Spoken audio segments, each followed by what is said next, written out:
Elden Ring, where do I start? Actually though, where does it start? Probably not meant to be getting stomped by this guy. Maybe this quiet swamp is the right way. Oh.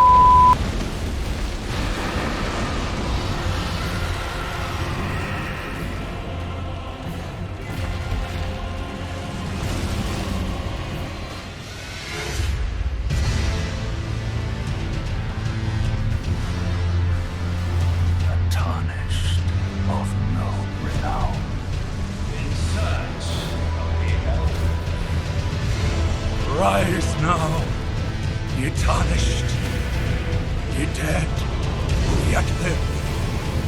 Call of long lost prince speaks to us all.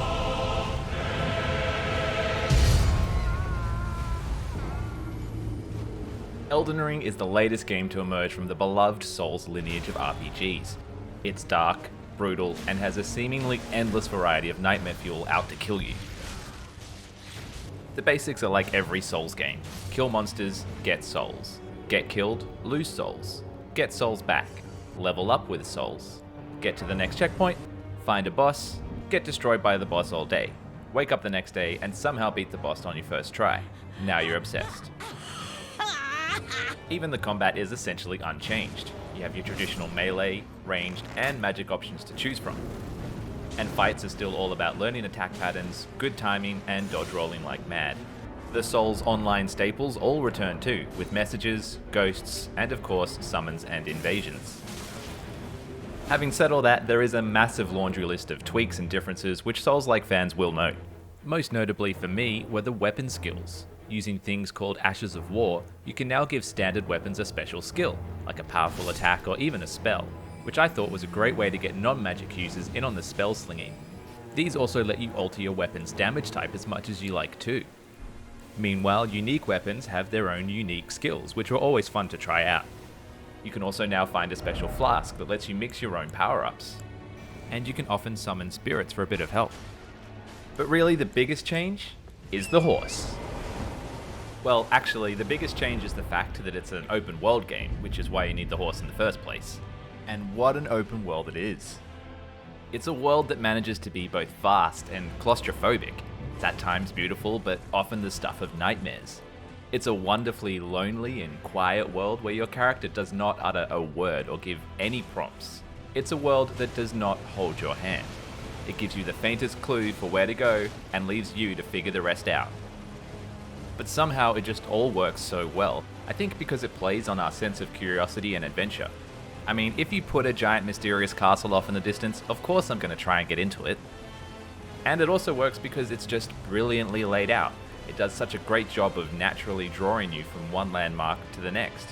It makes you feel like a true explorer uncovering this land's many secrets. At every turn, I seem to discover yet another path to follow, leading me to an even deeper rabbit hole to fall in.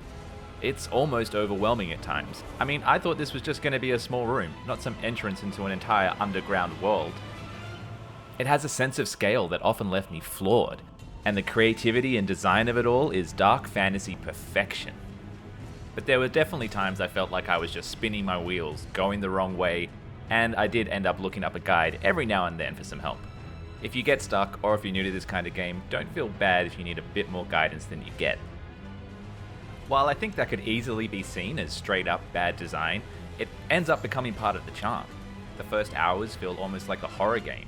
You're so lost and overwhelmed and everything will kill you. But that's what makes it so much more rewarding when you're deep into the adventure, when you finally understand what everything does, when you get some good weapons, when you learn some powerful spells. And you level up enough that you even start to feel overpowered. The story here feels a lot like other Souls stories we've already heard. There's gods and lords, all set in a land between life and death, I think. It comes to us from the mind of series creator Hidetaka Miyazaki, in collaboration with Game of Thrones author George R.R. Martin, who apparently worked mostly on writing the backstory to everything. And the world building here is top tier, with a lot for lore fiends to dig their teeth into. I love all the weird characters, I love how softly they all speak. Someone must extinguish thy flame. How deranged and untrustworthy everyone seems. I love the little stories you stumble on, and I love that weird, lonely vibe. You're just another lost soul in this dark, brutal world.